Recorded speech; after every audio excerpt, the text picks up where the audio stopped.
Opa, boa noite a todos. Espero que estejam todos bem. Aqui professor Paulo Silva, gravando vídeo à noite, né? E o tema de hoje é Revolução Russa, tá, gente? Que é um tema que eu já li bastante, né? Um tema que eu gosto muito, especificamente para os alunos do terceiro ano do ensino médio e para os nonos anos do ensino fundamental, tá? Então, tanto vale esse ano, né? Neste ano, para os meus alunos do José da Costa, né? Como para os meus alunos da Escola Lorena, tá bom? E para todos aqueles que gostam de história, tá? Que me acompanham no meu canal, tá bom?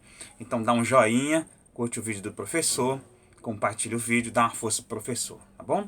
Mas vamos ao que interessa, tá, gente? Então, a Revolução Russa, tá? Assim como as duas guerras, né? Do século XX, são pode-se dizer assim, os determinantes de como o século XX se desenvolveu, tá bom? Isso nas palavras do grande historiador Eric Hobsbawm, né? Esse livro aqui, tá, gente? Eu digo que é a Bíblia da história do século XX, tá bom? A Era dos Extremos, do grande historiador Eric Hobsbawm, tá? Relativamente recente ele faleceu, tá? Mas ele viveu bastante tempo, ele viveu o período justamente do período que ele chama de breve século XX, tá? Então é impressionante a longevidade que ele teve, né? E o período que ele viveu, né? Que foi determinante aí na análise histórica dele, né? Como grande historiador inglês, tá? Talvez um dos maiores do século, ok? Na minha opinião, ele é o melhor do século, tá? Mas enfim, gente. Esse foi um dos livros que eu usei, né? Como base para falar sobre a Revolução Russa.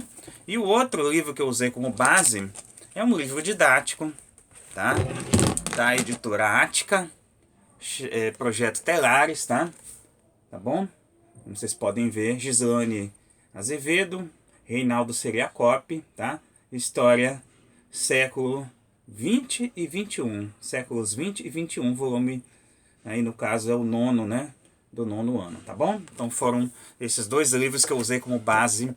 Sempre é bom citar isso, né? Porque quando a gente usa um livro, né, qualquer obra que seja, a gente tem sempre que citar por uma questão de direito autoral e por uma questão de justiça também, tá? A gente não tira as coisas só da nossa cabeça, a gente leu em algum lugar, então a gente tem que fazer justiça com o autor daquele livro, tá bom? Sempre, isso é uma regra importantíssima que a gente tem que seguir, ok? Uma outra coisa que eu usei como base, tá? Para a minha leitura, tá? Foi o site Descomplica, tá? Que eu gosto muito também de usar, também, tá? Nos meus estudos, né? De modo geral, tá? Então eu uso também o site Descomplica, no caso um mapa mental, né? Que eu tinha usado como base, né? Para estudar, né? Para ter digamos assim, os tópicos, né? Para a gente ter uma base para poder fazer o nosso estudo, tá? Tá bom? Isso é importante também a gente falar, porque, como eu falei, né? Não é justo a gente citar, né? Usar como base alguma coisa e não citar aquilo que a gente está usando como base, tá bom? Então, outra fonte foi o site Descomplica, tá bom? Que também tem de outros assuntos, outras matérias, né? Que a gente usa como base aí, tá? Vocês estudantes, né? Deveriam consultar, porque é bastante interessante, tá? Para vocês, tá bom? Para poder fazer os estudos que a gente vai fazer agora de história, tá bom? Então, gente, ó, basicamente a Revolução Russa, tá? Ela teve antecedentes, né? Pode-se dizer assim. Os antecedentes da Revolução Russa foram a pobreza, né, da população, né? A população pauperizada por anos de exploração econômica, tá? Somente os servos, né? Ah, mas dizer assim, mas servo no século XX?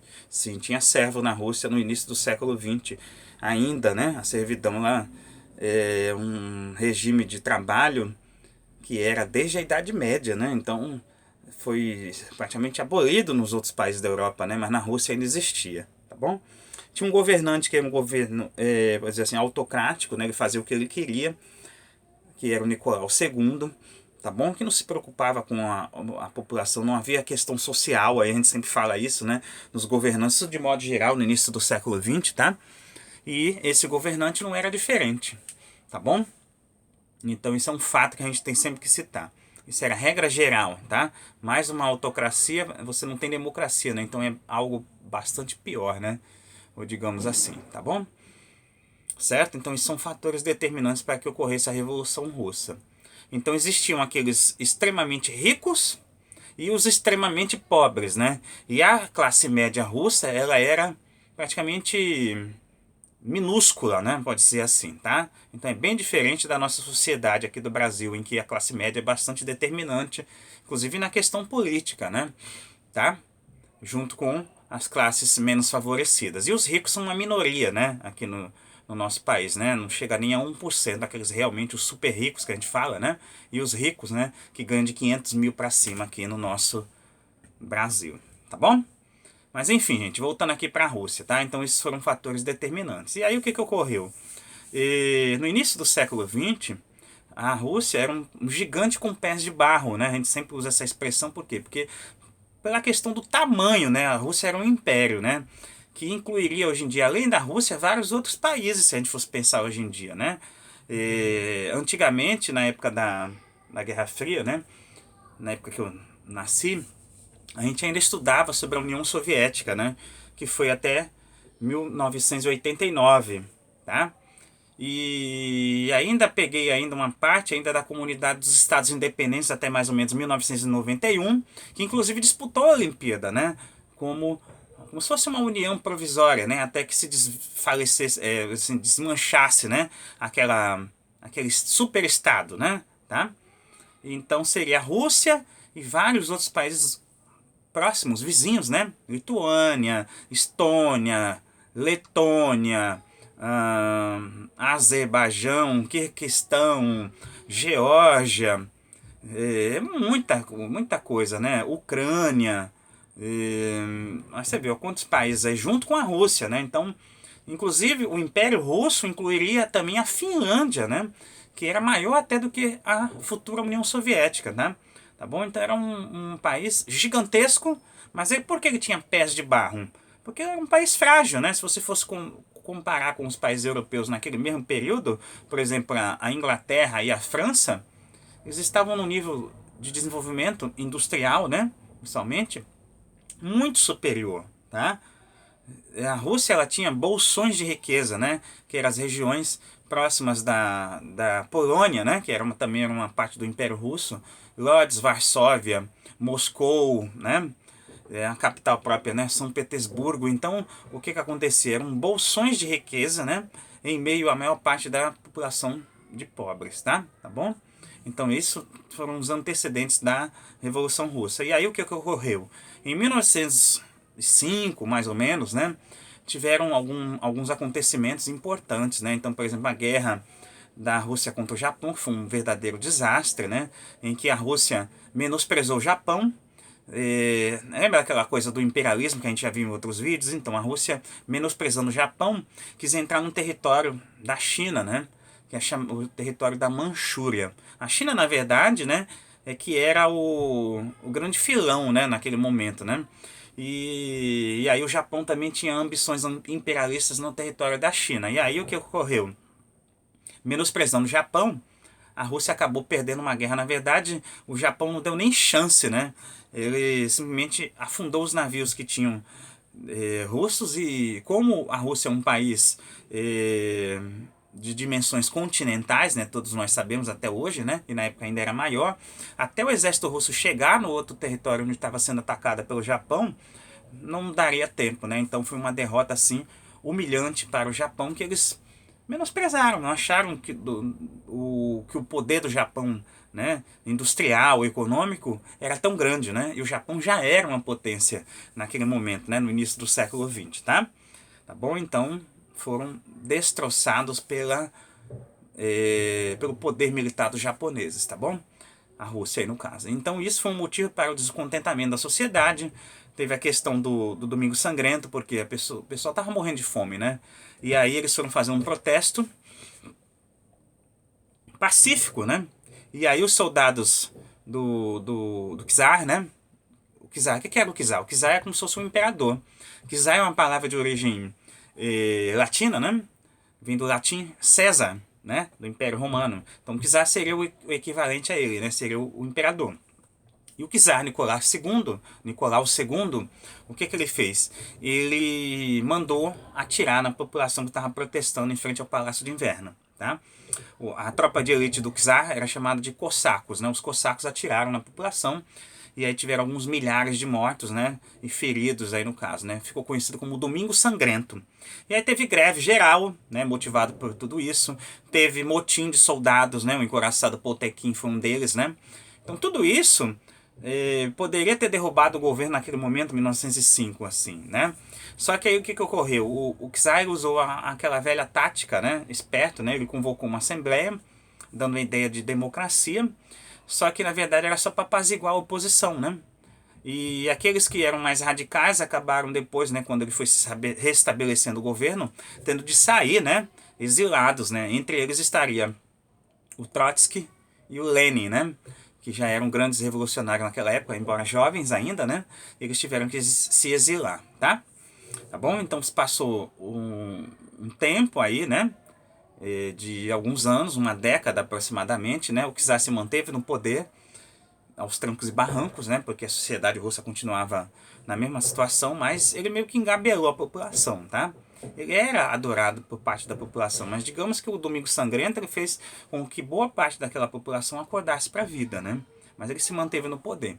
E aí veio a Primeira Guerra Mundial, né? A Primeira Guerra Mundial foi o grande divisor de águas, por quê? Quem ia lutar na Guerra Mundial? Eram os camponeses, né? Você dava um rifle pro camponês, um fuzil pro camponês e dizia para ele, ó, vai atirar.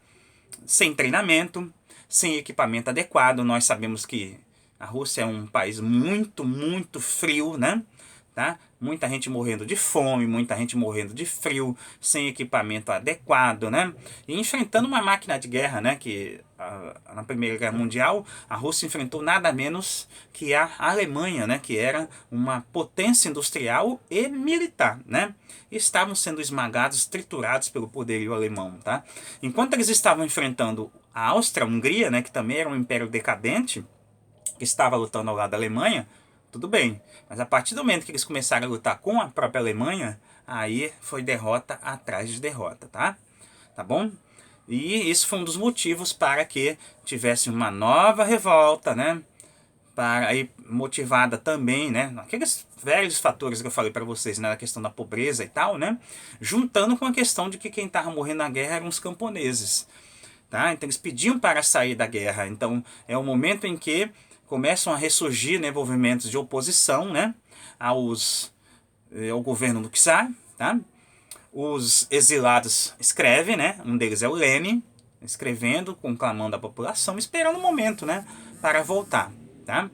E aí, dentro desse rebuliço, né, que se formou da guerra, o czar vai tentar, na verdade, fazer o que ele sempre fez, né, que era reprimir com violência as revoltas, e aí os soldados mais leais do czar, né, os cossacos, se recusam a atirar na população.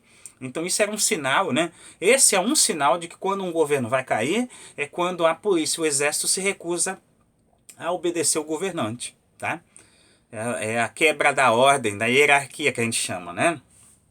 Então houve essa quebra de hierarquia e o czar teve que renunciar. Ele tentou, né, na verdade, um golpe de mestre, passando o poder para o irmão dele, mas o irmão dele não quis pegar essa bomba, como a gente fala, né? E aí quem assumiu foi um dos políticos mais moderados, né? Pode ser assim, né? Que era o Alexander Kerensky, né? Que estava aliado com um dos grupos, né? Que mais moderados naquele momento, que eram os mencheviques, né? Que isso a gente vai ter que explicar num outro vídeo, né? Você vê que é bastante coisa para a gente falar. Os mencheviques, né? Conhecidos como minoria, eles pensavam numa social-democracia, né? Tá? Que já era um avanço muito grande em relação ao governo do czar. Mas eles não falavam em socialismo, né? Como nos modos do Karl Marx, né? Do Engels, né? Como a gente vai falar num outro vídeo, tá? Então eles queriam um governo mais moderado, uma aliança com as burguesias, que é basicamente isso que a gente vê no Brasil, nos países do mundo, né, de modo geral, mas não uma quebra total, né, uma revolução, tá? Então o Kerensky se aliou com os mencheviques e eles meio que tomaram o poder, tá? No lugar do czar ele ficou como se fosse um primeiro-ministro. Só que a maré dos movimentos sociais, né, já tinha aí o grupo dos bolcheviques, né, a maioria muito bem treinada, muito bem organizada, só esperando para dar o bote, não é? E os movimentos sociais e os camponeses no campo arrebentando com tudo, matando os nobres, fazendo reforma agrária por conta deles, né? Porque o governo não fez essa parte, entendeu? Então tudo estava correndo para a queda do governo do czar, e aí o czar saiu, mas quem ficou no lugar, que foi o Kerensky, não resolveu a questão social, tá? E aí, obviamente que isso não ia dar certo, né? A Rússia foi mantida na guerra, né? Então o pessoal continuou a morrer, então surge aí o lema, né? Que é pão, paz e terra, né? Que seria terra, reforma agrária, pão, que seria comida para todo mundo, né? Tá bom? E paz, né? Saída da guerra mundial aí no caso, tá bom? Então a gente para por aqui, no próximo vídeo a gente continua. Dá um like, curte o vídeo, tá? Compartilha o vídeo do professor. E até a próxima, se Deus quiser.